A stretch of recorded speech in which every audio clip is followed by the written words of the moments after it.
Assalamualaikum warahmatullahi wabarakatuh. Perkenalkan, nama saya Hidayatul Rofinah dengan 2022-060048. Program Studi Hukum Keluarga Islam Fakultas Syariah dan Hukum Universitas Sains Al-Quran. Saya di sini akan menjelaskan tugas UAS semester 3 Qawaid Fiqhiyah sebagai berikut. Sebutkan 5 kaidah kubro beserta artinya. Yang pertama, 5 kaidah kubro diantaranya adalah al-umuru bimaqasidiha, yang artinya segala sesuatu itu berdasarkan kepada niatnya. Yang kedua ada al-dararu yuzal, yang artinya kemudaratan itu harus dihilangkan. Yang ketiga ada al-'adah muhakkamah, yang artinya adat kebiasaan itu dapat dijadikan suatu hukum. Untuk yang keempat ada al-musyaqqah tajlibu taysir, yang artinya kesulitan itu dapat mendatangkan kemudahan. Yang kelima ada al-yaqinu la yuzalu bisyaq, yang artinya keyakinan tidak dapat disingkirkan oleh keraguan. Di sini saya akan menjelaskan tentang al-'adah muhakkamah atau yang dapat disebut sebagai adat kebiasaan dapat dijadikan suatu hukum.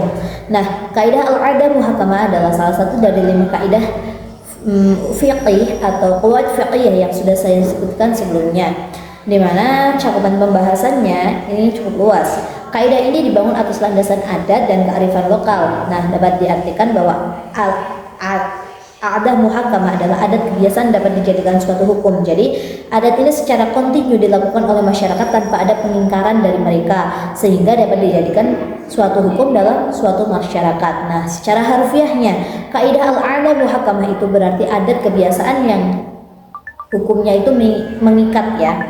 Nah, maknanya adalah bahwa adat kebiasaan yang berlaku dalam budaya atau masyarakat tertentu bisa dijadikan pijakan dalam mencetus suatu hukum. Nah, dalil dari kaidah al-'adah muhakkamah ini dapat ditemukan dalam beberapa dalil Al-Quran dan hadis. Di antaranya di dalam Al-Quran dapat kita temukan dalam Quran surah Al-Baqarah ayat 233 dan ayat 228, serta surah An-Nisa ayat 19 dan juga surah Al-Maidah ayat 89.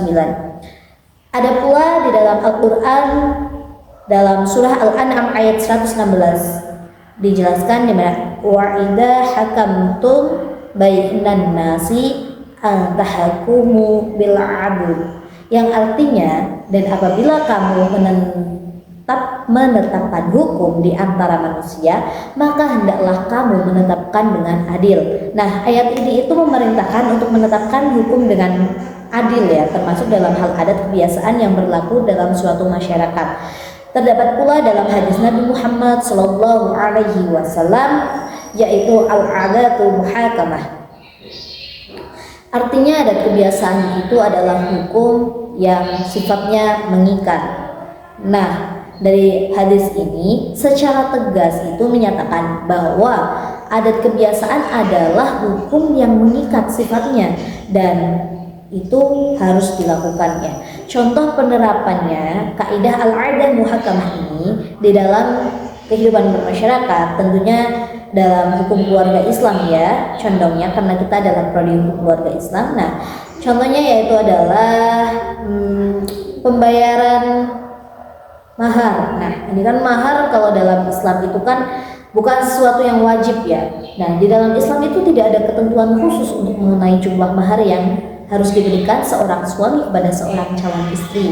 Nah, namun dalam adat masyarakat kebiasaan itu sudah menjadi suatu adat sehingga menjadi suatu hukum di mana membayar mahar ditentukan dengan jumlah tertentu. Nah, dalam hal ini itu adat kebiasaan dapat dijadikan sebagai dasar dalam menetapkan jumlah mahar yang harus dibayarkan, karena ini sudah menjadi suatu hukum dalam masyarakat tersebut. Untuk yang kedua ada contoh lagi, yaitu contoh penyerahan barang. Di dalam Islam itu kan penyerahan barang itu kan itu kan dapat dilakukan dengan cara ijab qabul ya. Jadi ketika kita penyerahan barang itu ada akad ijab qabulnya atau dengan cara serah terima. Namun dalam adat masyarakat tertentu sudah menjadi kebiasaan untuk menyerahkan barang dengan cara tertentu. Dalam hal ini adat kebiasaan dapat dijadikan sebagai dasar dalam menetapkan cara penyerahan barang yang sah. Jadi bagaimanapun nanti penyerahan barangnya itu akan tetap sah gitu loh. Seperti contohnya kita makan di warung. Nah, terkadang karena ada kebiasaannya adalah kita makan dulu baru bayar, maka hal itu dianggap sah. Jadi tidak dipermasalahkan lagi dan itu dianggap tidak melanggar hukum karena sudah menjadi hukum di dalam masyarakat. Jadi seperti itu. Terus juga ada lagi pernikahan antar agama ya, tidak diperbolehkan, namun dalam adat masyarakat tertentu itu sudah menjadi suatu kebiasaan. Nah, terus ada lagi kaidah juz'iyah dari al-adah muhakkamah itu diantaranya sebagai berikut ya. Yang pertama, apa yang dilakukan oleh masyarakat itu secara umum bisa dijadikan hujah atau alasan atau dalil yang wajib diamalkan.